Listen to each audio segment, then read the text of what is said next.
Assalamualaikum Pak. Waalaikumsalam. Selamat pagi. Saya senang bisa bertemu dengan Bapak hari ini. Perkenalkan, nama saya Aisyah Manda. Saya senang dipanggil Amah. Saya adalah mahasiswa praktik dari Poltekkes Kemenkes Semarang yang saat ini akan mendampingi Bapak. Baik. Bagaimana perasaan dan kabar Bapak hari ini? Saat saya sangat kacau, sepi lima akhir hidup saya. Baik, bagaimana dengan tidur Bapak semalam? Apakah nyenyak? Tidak. Apakah akhir-akhir ini Bapak sering merasa terganggu dengan pikiran atau dorongan untuk menyakiti diri sendiri? Ya, sangat mengganggu. Nah, eh,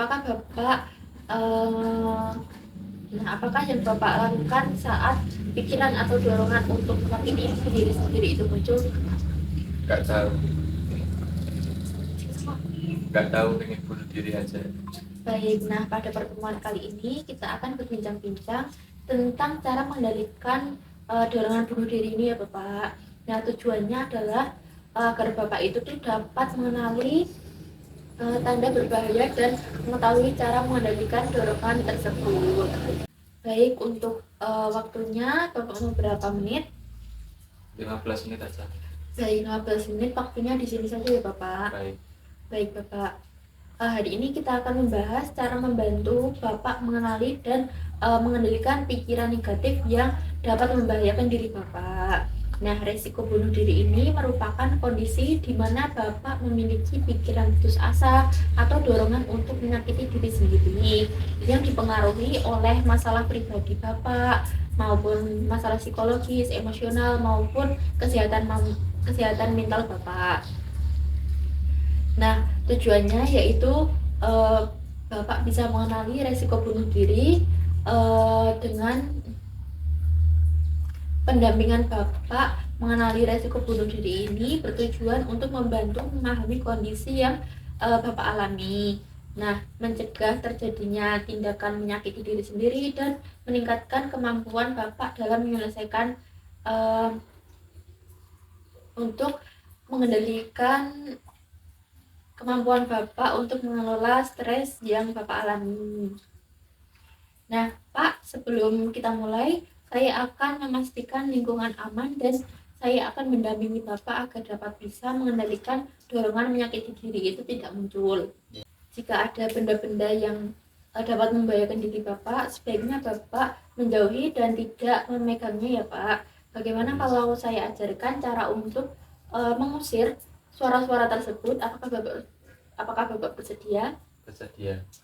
Baik. Nah, jika suara itu muncul, Bapak bisa menutup kedua telinga Bapak dengan seperti ini. Ya. Nah, lalu Bapak bisa mengatakan dengan sangat keras, "Jauhi saya, pergi kamu, kamu palsu." Begitu ya, Pak. Baik. Nah, sekarang coba Bapak praktekkan. Jauhi saya,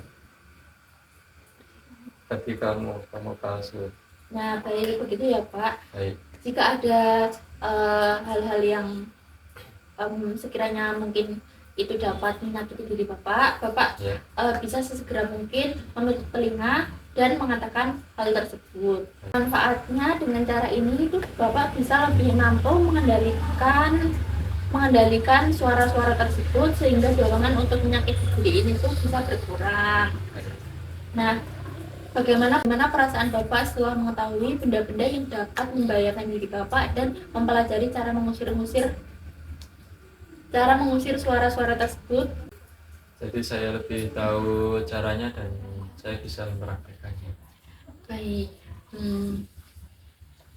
Baik Bapak, coba sebutkan benda-benda yang dapat membahayakan dan dapat menyakiti di sekitar Bapak, apa saja?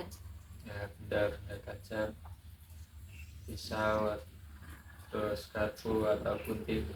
Nah, baik.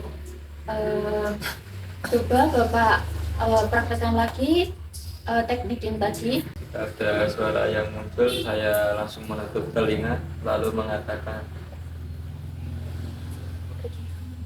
pergi kamu palsu, jauhi saya. Baik, bagus begitu ya Pak. Baik. Baik Bapak, selama kita belum bertemu lagi, Bapak jika melihat benda-benda yang dapat membahayakan diri Bapak, Bapak segera menjauhi ya Bapak. Baik. Dan jika suara-suara itu muncul kembali, Bapak bisa melakukan teknik tersebut. Baik. Nah, pada pertemuan berikutnya kita akan membahas tentang cara berpikir positif tentang diri sendiri dan bagaimana menghargai diri sebagai individu yang berharga. Nah, kita bertemu besok ya Bapak pukul 9. Untuk Baik. tempatnya mau di mana? Di sini saja. Baik Pak, jika begitu saya pamit dulu. Terima kasih atas kerjasamanya hari ini. Selamat beristirahat Pak. Baik.